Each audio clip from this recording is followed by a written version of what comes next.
आप YouTube channel देख रहे हैं। मैं इमरान खान हूँ। सबसे पहले एक बड़ी अफसोसनाक खबर है और वो है डॉक्टर शाहिद सिद्दीक साहब के बारे में। ये पाकिस्तान तहरीक इंसाफ के जो फाउंडिंग मेंबर्स हैं उनमें से एक हैं। इमरान खान साहब के बहुत पुराने साथी और इकरा हॉस्पिटल लाहौर में आपने सुना होगा, उसके ये मालिक भी हैं।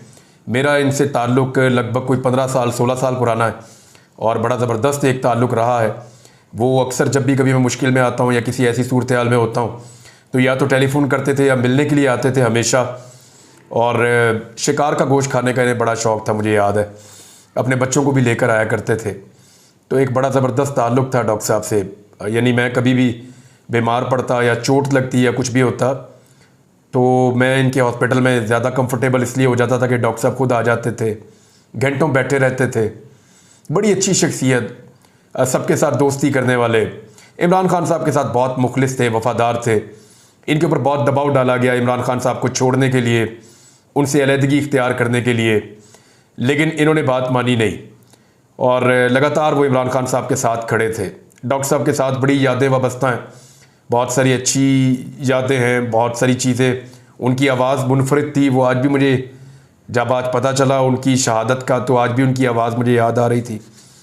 तो डॉक्टर साहब जो हैं वो अपने घर के पास लाहौर में मस्जिद में नमाज जुमा पढ़ने के बाद जब निकले तो उनके ऊपर नामालूम हमलावरों ने गोलियां चलाई। उन्हें 4 गोलियां लगीं और वो शहीद हो गए।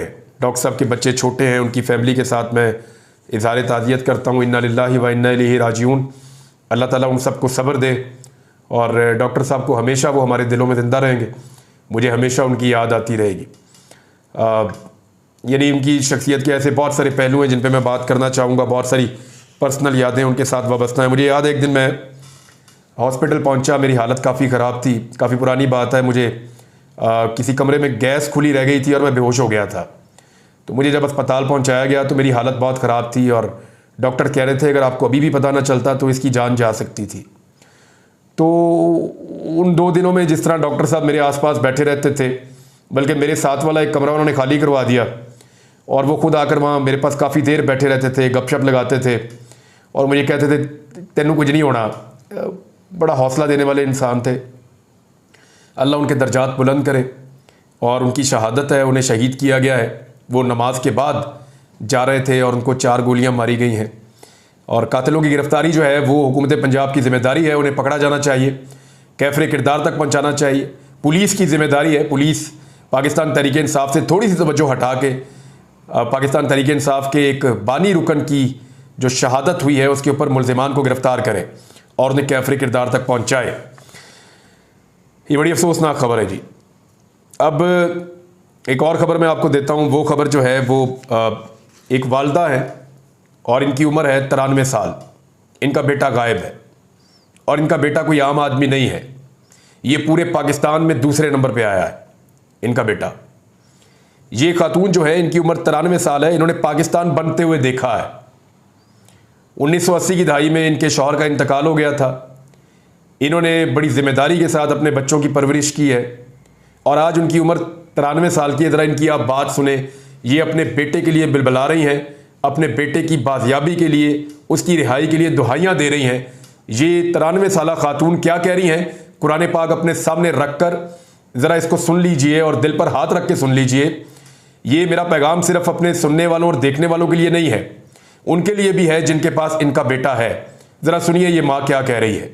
के कुरान पाक भी है, मेरा पुत्र गवा कीतिया ने और मेरा पुत्र मनु मिले और इस कुरान पाक दा सदका मनु मिल जाए। ओ मेरे अल्लाह, ओ मैं क्या करा। ओ मेरा पुत्र बेकसूरा, ओ मेरा पुत्र बेगुनाह, ओ मेरा पुत्र छड़ाया है मेरा खाना रहंदा। ओ मेरा पुत्र दा कोई कसूर नहीं, कोई गुनाह नहीं। आज 10 दिहाड़े ने मैनू कोई खबर नहीं। हाय मेरा पुत्र किथे। जी नाज़रीन, आपने सुना ये पाकिस्तान तहरीक इंसाफ के मेंबर कौमी असम्बली हाजी इम्तियाज़ चौधरी साहब की वालदा हैं जिन्होंने सबसे ज़्यादा वोट लिए हैं। 2,18,000 वोट इन्होंने लिए हैं। एक नंबर 1 पे इमरान खान साहब का हल्का है, वो लगभग 2,23,000 तक पहुँचे हैं उनके हल्के के अंदर वोटों की तादाद। और मंडी बहाउद्दीन में इनके बेटे ने 2,18,000 वोट लिए और मेंबर कौमी असम्बली मुंतखब हुआ। इनके बेटे भी उन्हीं लोगों में शामिल है जिनसे बल्ले का निशान छीना गया था। तो हवाई जहाज़ का निशान इनको मिला था। हवाई जहाज़ के निशान पे 2,18,000 वोट इकट्ठे करके इमरान खान की झोली में डाले, यही कसूर है। और अब जो है वो इनके ऊपर दबाव डाला जा रहा था क्योंकि ये उन 41 लोगों में शामिल है जिन्होंने आज़ाद हैसियत में इलेक्शन लड़ा और पाकिस्तान तहरीक इंसाफ के डिक्लेयर नहीं हुए। अब इनके पास इख्तियार है ये कौन सी पार्टी ज्वाइन करते हैं। तो इस तरह से अब इनके बेटे को गायब किया गया, पहले गिरफ्तार किया गया, अदालत में पेश किया गया, 3 लाख रुपए का एक मुकदमा बना दिया गया। वो जो गवाह था वो अगले दिन अदालत में आया और आकर मुकर गया। उसने कहा जी मैंने तो 3 लाख रुपए इनसे लिए ही नहीं है, तो झूठ बोल रहे हैं। वो गवाह को भी गवाह कर लिया गया अदालत से और इनके बेटे को जो है वो 2 दिन का रिमांड मिल गया और जज ने कह दिया कि अब आप जब इसको लेकर आएंगे तो कोई पक्का सबूत लेकर आइएगा वरना मैं एमएनए साहब को छोड़ दूंगा। अदालत में बहुत बड़ी तादाद में लोग भी आ गए थे। तो बजाय इसके कि उस एमएनए को छोड़ा जाता, एक नया मुकदमा दर्ज किया गया कि रात को कोई बंदे आए मुसल्ला और एमएनए को लेकर चले गए हाजी इम्तियाज चौधरी को, और ये मजाक पाकिस्तान में ही हो सकता है। और इसके बाद से जो अब तक है वो इनका बेटा नहीं मिल रहा और ये बुजुर्ग खातून दहाइयाँ दे रही हैं। अच्छा, इस पर एक एहतजाज भी किया गया कौमी असम्बली में। ज़रा ये मम्मी डैडी एहतजाज आप देखिए। ये हाथों में हाजी इम्तियाज़ चौधरी के ये पकड़े हुए हैं पोस्टर्स और इस पर लिखा हुआ है मिसिंग एमएनए, और ये लोग एहतजाज कर रहे हैं। ये देखें आप, ये एहतजाज हो रहा है एक एमएनए को आज़ाद करवाने के लिए।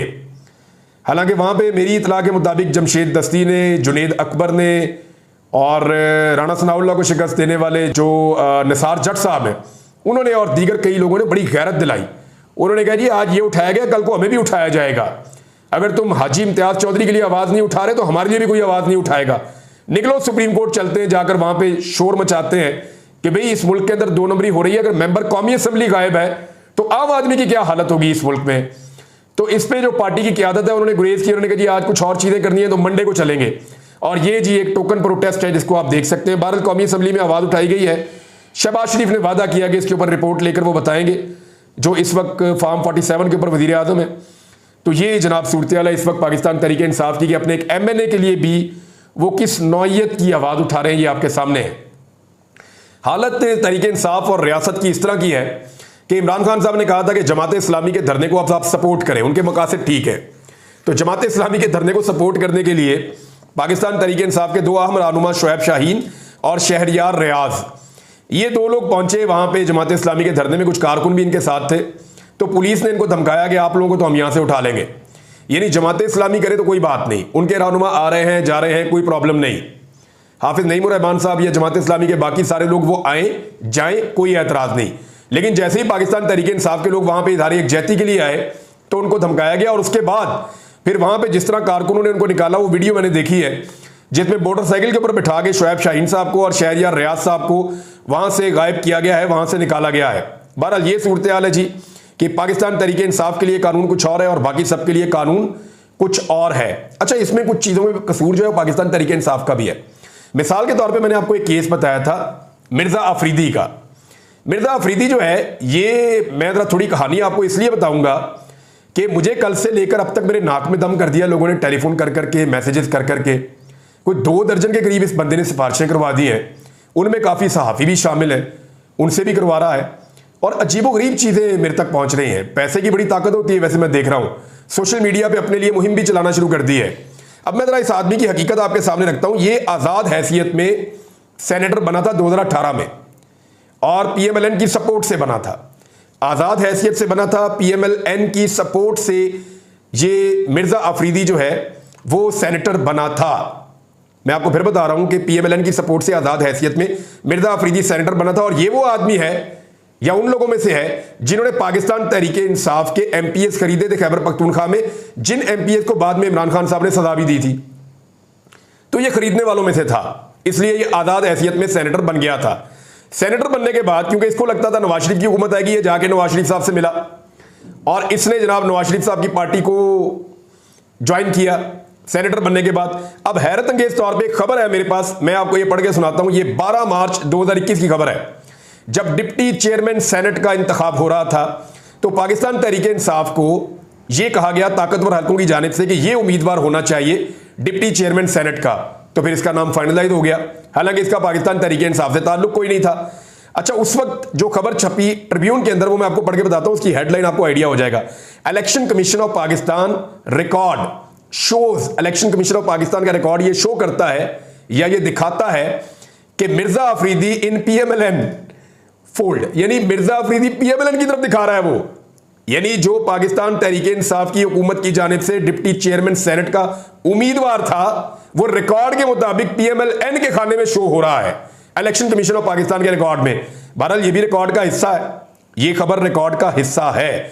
मिर्जा अफरीदी साहब जो हैं वो पहले नवाज शरीफ साहब के साथ झूले झूलते रहे, जब पाकिस्तान तहरीक इंसाफ की हुकूमत आई तो इधर पिंगे चढ़ा ली और बाद में डिप्टी चेयरमैन सेनेट बन गए। अब इन्होंने ना कुछ लोगों के जरिए से कुछ स्क्रीनशॉट भेजे हैं और एक आधी वीडियो भेजी है, जरा ये स्क्रीनशॉट आप देख लीजिए। इसमें यह लिखा हुआ है कि डिप्टी चेयरमैन सेनेट ने एजाज चौधरी के प्रोडक्शन ऑर्डर जारी कर दिए, लेकिन इसके बावजूद एजाज चौधरी साहब आए नहीं, उसके ऊपर कोई एक्शन नहीं लिया इन्होंने। मैं बताता हूं कब जारी किए, जब इनकी सेनेटरशिप खत्म होने में 3 दिन रह गए तब किए। पूरा 2023 गुजर गया, इन्होंने नहीं किए। एजाज चौधरी की गिरफ्तारी से लेकर अगले 1 साल तक इन्होंने प्रोडक्शन ऑर्डर जारी नहीं करवाए। आजम सवाती 2 महीने धक्के खाते रहे, इन्होंने प्रोडक्शन ऑर्डर जारी नहीं करवाए। प्रोडक्शन ऑर्डर कब जारी करवाए? जब 8 फरवरी 2024 को पाकिस्तान तहरीक इंसाफ इलेक्शन जीत गई, जब खैबर पख्तूनख्वा में तहरीक इंसाफ ने अपनी हुकूमत बना ली, जब मिर्जा अफरीदी को यह पता चल गया कि तहरीक इंसाफ की मदद के बगैर वो दोबारा सेनेटर नहीं बन सकेगा, तो फिर मिर्जा अफरीदी ने तहरीक इंसाफ को खुश करने के लिए ये एक स्टेटमेंट जारी किया 3 दिन पहले, जब वो उनका सेनेटर का ओहदा खत्म हो रहा था। तो इसकी बुनियाद पे वो ये अब क्लेम कर रहे हैं कि मैंने तो बुलवाया था एजाज चौधरी को। तो ये गोंगलुओं से मट्टी झाड़ रहे हैं। एक्चुअली जब इमरान खान साहब मुश्किल में थे और फस्तायत का सामना कर रहे थे, तो इस आदमी ने एक नारा नहीं मारा, ये आदमी किसी एहतजाज में शामिल नहीं हुआ, आंसू गैस का एक फक्का इसने नहीं लिया, धूप के अंदर खड़े होकर इसने कभी एहतजाज नहीं किया, इस आदमी के जिस्म पे कभी एक डंडा नहीं पड़ा, इस आदमी को कभी एक धक्का नहीं लगा। ये आदमी जो है वो पाकिस्तान तहरीक इंसाफ और उनकी आइडियोलॉजी का बंदा ही नहीं था, ये तो आउटसाइडर था। लेकिन इसके ताल्लुकात और दोस्ती बन गई कुछ सेनेटर्स के साथ, और वो दोस्ती और नौयत की, यानी बड़ी पक्की वाली दोस्ती बन गई। अब वो सेनेटर जो है वो दिन रात कोशिश कर रहे हैं कि कुछ भी करके मिर्जा अफरीदी को दोबारा सेनेट के अंदर लाया जाए और पाकिस्तान तहरीक इंसाफ की टिकट के ऊपर लाया जाए। वो ये चाहते हैं कि पीएमएलएन या बाकी जगहों से ना आए, ये पाकिस्तान तहरीक इंसाफ की जानिब से सेनेट का उम्मीदवार बन के आ जाए। अब उसके लिए जोर लगाया जा रहा है। इमरान खान ने 2 मरतबा मना किया, मैं आपको बता रहा हूं, 2 मरतबा मना किया, लेकिन इसके बावजूद पार्टी के तमाम वर्कर्स को छोड़ के, जो लोग कुर्बानियां दे रहे हैं उनको छोड़ के, वो बंदा जो लगातार वर्ल्ड टूर करता रहा और फेसबुक के ऊपर अपनी तस्वीरें डालता रहा और बाकायदा अनाउंस करके वर्ल्ड टूर पे गया कि मैं वर्ल्ड टूर पे जा रहा हूं, कभी चाइना फिर रहा है, यूरोप फिर रहा है, अमेरिका फिर रहा है, मगरबी मुमालिक फिर के इसने तबाही फेर दी। जिस वक्त फस्तायत अपने उरूज पे थी, ये इसका वर्ल्ड टूर अपने उरूज पे था, और अब इसको पाकिस्तान तहरीक इंसाफ सेनेट का टिकट देकर इसको सेनेटर बनाना चाहती है। एक्चुअली ये मजाक है उन सारे लोगों के साथ जिन्होंने लाइनों में खड़े होकर वोट डाले, ये भौंडा मजाक और ज्यादती है उन सारे लोगों के साथ, उन 12,000 वर्कर्स के साथ जिन्होंने जेलें काटी। ये मजाक है उन तमाम लोगों के साथ जिन्हें यह गलतफहमी हो गई थी कि पाकिस्तान तहरीक इंसाफ की क़यादत जो है वो कोई कुर्बानी दे रही है पाकिस्तान में रूल ऑफ लॉ के लिए, वो कुर्बानी दे रही है पाकिस्तान में उसूलों की सियासत के लिए, और ये इक़्तिदार की नहीं इक़्तिदार की सियासत कर रहे हैं। क्योंकि इमरान खान तो जेल में है, उनके कंट्रोल में तो चीजें हैं नहीं। इमरान खान के एंड पे तो हम ये कह सकते हैं कि उनकी नीयत ठीक है अभी तक जो चीजें सामने आ रही हैं, लेकिन जो कुछ उनके साथी कर रहे हैं इसका अंदाजा आप आजकल देख सकते हैं। और ये मिर्जा अफरीदी, जरा इनका चेहरा मुबारक आप देख लीजिए, इनकी शक्ल देखकर आपको अंदाजा हो जाना चाहिए कि इमरान खान के नजरिए से ये शक्ल कितना मैच करती है। बहरहाल ये पार्टी का अंदरूनी मामला है, मैं नॉर्मली नहीं बोलता, लेकिन इस आदमी को मैं इसलिए नहीं छोड़ूंगा और इसके ऊपर मजीद तहकीकात करके चीजें निकालूंगा। वजह यह है कि इसने बराह रास्त मेरे ऊपर दबाव डालने की कोशिश की है, तो दबाव तो भाई मैं नहीं बर्दाश्त करूंगा। मिर्जा अफरीदी जोर लगा, जितना आप लगा सकते हो जोर लगाओ, क्योंकि इससे पहले आपके बड़ों ने जोर लगाकर देख लिया है, गलत बात तो नहीं बर्दाश्त करूंगा। तो मिर्जा अफरीदी साहब की कुछ हकीकत मैंने आपके सामने रखी। अभी इनके दोस्तों का भी बताऊंगा एक एक करके कि कौन कौन दोस्त कहां कहां पे किस किस वजह से इन्वॉल्व है, और कुछ अमाउंट का तस्करा भी हो रहा है जो मुझे अभी तक कंफर्म नहीं है, वो भी आपको बताऊंगा आने वाले दिनों में। चीजें मेरे पास बहुत तेजी से आ रही हैं। तो नाज़रीन, मामला ये है कि जिस तरह के फैसले हो रहे हैं और जिस तरह की चीजें हो रही हैं, इनसे ये चीज तो साबित होती है कि इमरान खान को लाने के लिए बाहर पाकिस्तान तहरीक इंसाफ की क़यादत शायद संजीदा नहीं है, क्योंकि इमरान खान बाहर होगा तो ऐसे भोंडे फैसले तो होने ही नहीं देगा। इस तरह के मतलब परस्त लोगों को, इस तरह के साजिशी लोगों को तो कभी वो आगे आने नहीं देगा। जितनी मार उसने खा ली है, जितनी मुश्किलात उसने देख ली हैं, वो ये नहीं होने देगा। और ये सब कुछ कब तक हो सकता है? ये बंदरबांट तब तक हो सकती है जब तक इमरान खान जेल में रहे। तो फिर आपको अंदाजा हो जाना चाहिए कि इमरान खान साहब को जेल में रखना कुछ लोगों के लिए कितना जरूरी है जो पाकिस्तान तहरीक इंसाफ से ही ताल्लुक रखते हैं। शहबाज गिल साहब के भाई अभी तक बाजियाब नहीं हुए, और शहबाज गिल साहब के भाई जो है, इनका मामला इस्लामाबाद कोर्ट में आ गया। फिर वहाँ पे गुलशन औरंगजेब साहब सुन रहे हैं, तो उन्होंने बड़ा सख्त ऑर्डर भी दिया है कि उनके भाई को बाजियाब किया जाए। और वहाँ अदालत में बताया गया कि शहबाज गिल क्योंकि वीलॉग करते हैं इमरान खान साहब के हक़ में या उनके पॉइंट ऑफ व्यू के मुताबिक, तो इसलिए इनके भाई को नहीं छोड़ा जा रहा। तो जज साहब ने ऑर्डर दिए कि बाजियाब करवा के पेश करें, वरना मजीद सख्त ऑर्डर्स आएंगे। बहरहाल अब शहबाज गिल साहब के भाई को भी आना चाहिए, अजहर बशवानी के भाइयों को भी आना चाहिए, बाकी जो दर्जन भर लोग पाकिस्तान तहरीक इंसाफ के गायब हैं, जो अगवा हुए हैं इसी रियासत पाकिस्तान में, उन सबको भी आना चाहिए। एक MNA गायब है और इस मुल्क के अंदर कोई बात करने को उसके ऊपर तैयार नहीं है। तो ये सूरत हाल पाकिस्तान पहली दफ़ा देख रहा है। एक और दावा किया PTA के चेयरमैन ने कि वो VPN भी बंद कर सकते हैं। क्या वो कर सकते हैं, इसके ऊपर एक अलग वीलॉग करूंगा और तफसीलात में आपके सामने रखूंगा। अब तक के लिए इतना ही नाज़रीन, लेकिन आप सबसे गुजारिश है कि एक मरतबा दुआ कीजिएगा। डॉक्टर शाहिद सदीक साहब के बारे में बड़े अच्छे इंसान थे, अल्लाह ताला उन्हें जवार रहमत में जगह अता फरमाए, अल्लाह ताला उनके दर्जात बुलंद करे, उनके घर वालों को सब्र अता फरमाए, हिम्मत अता फरमाए। ये बहुत बड़ा नुकसान है, हमारी हमदर्दी उनके साथ है और ये लॉस से तो पूरा नहीं हो सकता, लेकिन मेरा रब बड़ा बेनियाज है। वो सब्र भी दे देता है, हिम्मत भी दे देता है, हौसला भी दे देता है और वो ज़ख्मों को भर भी देता है। बहुत शुक्रिया नाज़रीन, अब तक के लिए इतना ही। अपना ख्याल रखिएगा, अपने इस चैनल का भी। अल्लाह हाफ़िज़।